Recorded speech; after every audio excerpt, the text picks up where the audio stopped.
What's up, Peace family? So I wanted to come in and talk a little bit about Mama Oshun. Today is her feast day, okay? And for me, this is how she shows up, okay? She doesn't always look like the young, sexy, mixed, biracial woman that we always see, right? Ma Oshun is a grandmother. She's somebody that has lived and was very sexy and has been very experienced throughout her life, and she comes through with a lot of advice, magic, and love.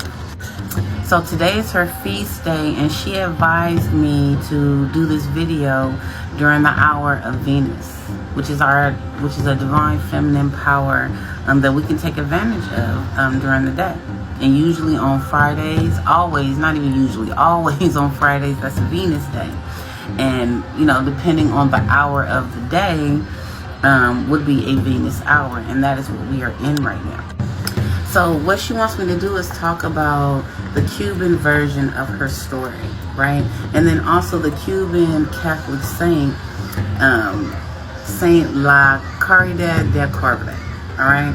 Now look, don't come for me with this pronunciation, because remember, my native tongue was stolen from me, okay? So let's just put that out there.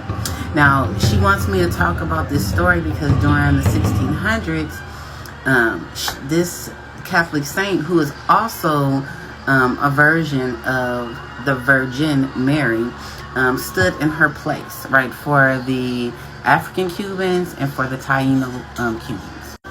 And according to the book Oshun Across the Waters, the Yoruba actually chose this saint to actually step in place for Oshun, right? The original story of Oshun from Nigeria.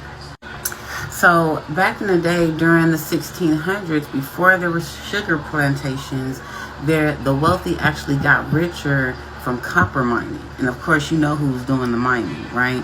Slaves were doing the mining.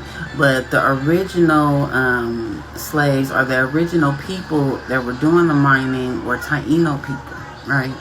But the Taino people were actually, which are, let me say, the Tainos were indigenous peoples that lived along the coast of Florida, that Florida area along the waters, right?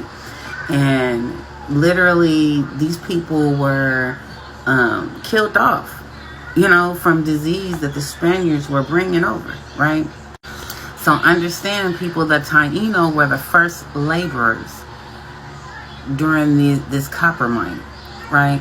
And so the Spaniards, they started to also notice that the Africans that they were bringing over weren't dying as fast from the sickness and illnesses that they had brought from Spain.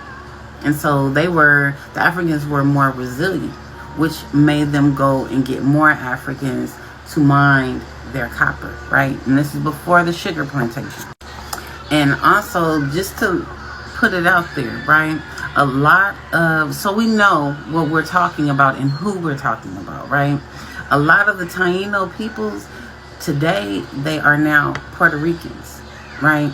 They are now Mexican, right? Because these people had to travel to these lands. They were sold to these lands, those of them that survived. So a lot of the people now today, it's a miracle that they are living. It's a miracle that they survived and they are descendants of these people, right? So this is a very resilient people, the Puerto Ricans, the Mexicans. They are the Tainos, right? So like I said, the Spaniards, they started noticing, like, all these people are getting sick, they're dying. We have nobody to mine this copper,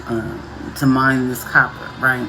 These Africans that's coming over, they're not as acceptable to dying from the sickness because they're not as vulnerable to it for whatever reason. They don't even know the reason. They don't care. They just want them to get to work, right?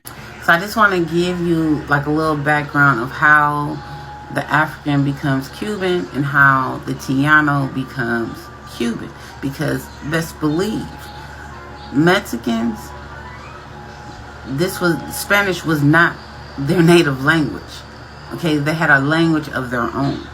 Okay, and so what happens is there's a story that comes about, and this is a story that is, according to the book, is very known, right? And it's known by school age children, by the late 1600s, right? So the story goes that there is 2 Taino men and one African Cuban in a canoe, right? And they're in choppy waters, very rough waters. They're away from the shore, and they are in danger. They began to pray to the Virgin, right? Now remember, they already know about the Virgin Mary because this is the religion of the Spaniards. This is the religion that they come over here with, because they're justifying their disrespect and the conquering of this land due to religion. They're basically saying that God is telling them to do this. So like I said, the plank comes through in this calm water that has just automatically turned calm, where it was just very rough and very brutal for them. And they get their prey on. It calms the waters down, and here comes a wooden plank with a statue of the Virgin Mary on it, right? And the plank actually has a carving in it. And the words read, Yo soy la Virgen de la Caridad, which means I am the Virgin of Charity, right? And don't come for me. But it means the Virgin of Charity. And in this story, Oshun is African. She is Tiano. She is also Spanish. But then she's none of those things, because she is a divine spirit. She is the divine mother, ready to heal her children, ready to bring safety and protection to her children, ready to sweeten their life versus it being so sour. She's coming through to make it sweet when it is sour, and that's the charity in it. So what I thought was really, really cool about this story is that a man named Juan Marino was actually in the boat. And in 1687, he's recalling this story. He's telling this story. And so now this story becomes like history, like a truth. At the same time, a fable. So even in the story, you can feel the sense of Oshun.